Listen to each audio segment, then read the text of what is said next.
15 अगस्त 1947 आजादी की वो सुबह जिसकी चाहत में हजारों वीर शहीद हो गए, वो सुबह जिसके लिए हजारों लड़ाइयां लड़ी गई, वो सुबह जो पूरे देश की आंखों में खुशी के आंसू और मेहनत की मुस्कान लेकर आई। आपने इस सुबह के बहुत से किस्से सुने होंगे, पर उस सुबह से पहले की एक रात थी। उस एक रात में जो हुआ उसका जिक्र नहीं होता। वो रात जिसमें खुशी तो थी, लेकिन जिसमें गंभीर था। 15 अगस्त के बारे में बात बहुत हो गई। आज हम बात करेंगे 14 अगस्त 1947 की। 14 अगस्त को भारतीय इतिहास का सबसे मुश्किल दिन कहा जाए तो गलत नहीं होगा। इस वन दिन में भारत का भूगोल, समाज और संस्कृति सबका बंटवारा हो गया। तो क्या हुआ था उस दिन और रात में? चलिए अब देखते हैं उस पूरे दिन की कहानी।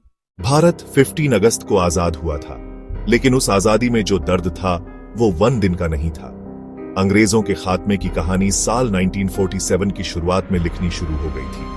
ब्रिटेन में की सरकार को यह उम्मीद थी कि भारत बिना बंटवारा किए सुलह और शांति के साथ आजाद होगा, लेकिन अफसोस ये उम्मीद टूट गई और 3 जून 1947 को ऑल इंडिया रेडियो पर यह अनाउंस करना पड़ा। सदियों से तितर बितर पड़े हिंदुस्तान को हमने यूनाइट किया और हमें उम्मीद थी कि एकता देश के आजाद होने के बाद भी बनी रहेंगी, लेकिन हिंदुस्तानी नेताओं को ये मंजूर नहीं है।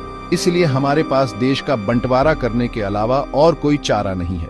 इसका मतलब ये है कि अब ब्रिटिश हिंदुस्तान का राजकाज 2 सरकारों को सौंप रही है और फिर देश के बंटवारे का जहरीला फैसला 18 जुलाई को ले लिया गया। 18 जुलाई 1947 को भारतीय स्वतंत्रता अधिनियम को स्वीकृति मिली। इसके माउंटबेटन ने रखी थी। इसमें देश की आजादी के बदले अंग्रेजों ने इसके 2 टुकड़े करने की ठानी थी और इस काम के लिए चुना गया लंदन के वकील सर रेडक्लिफ को। वो रेडक्लिफ जो कभी भारत नहीं आए थे, जिन्हें ना यहाँ की संस्कृति की जानकारी थी, न तहजीब का इल्म था, जो सिर्फ एक नक्शे पर लकीर खींचने आ रहे थे। और उस वक्त शायद उन्हें नहीं पता था कि वो दुनिया का बेहद फैसला लेने जा रहे हैं।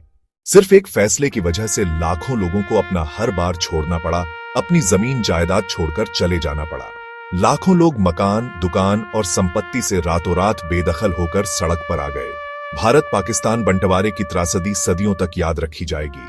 ये 20वीं सदी की सबसे बड़ी त्रासदियों में से एक रही। जब तय हो गया कि भारत 15 अगस्त को आजाद होगा, तो जवाहरलाल नेहरू और सरदार वल्लभ भाई पटेल ने महात्मा गांधी को खत भेजा। इस खत में लिखा था, 15 अगस्त हमारा पहला स्वाधीनता दिवस होगा।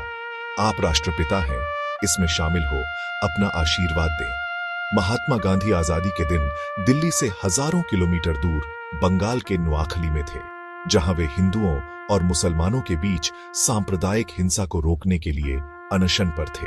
जब कलकत्ता में हिंदू मुस्लिम एक दूसरे की जान ले रहे हैं, ऐसे में मैं जश्न मनाने के लिए कैसे आ सकता हूं? मैं दंगा रोकने के लिए अपनी जान दे दूंगा।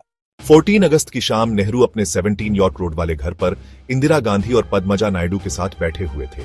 तभी एक फोन बजता है। फोन लाहौर से था।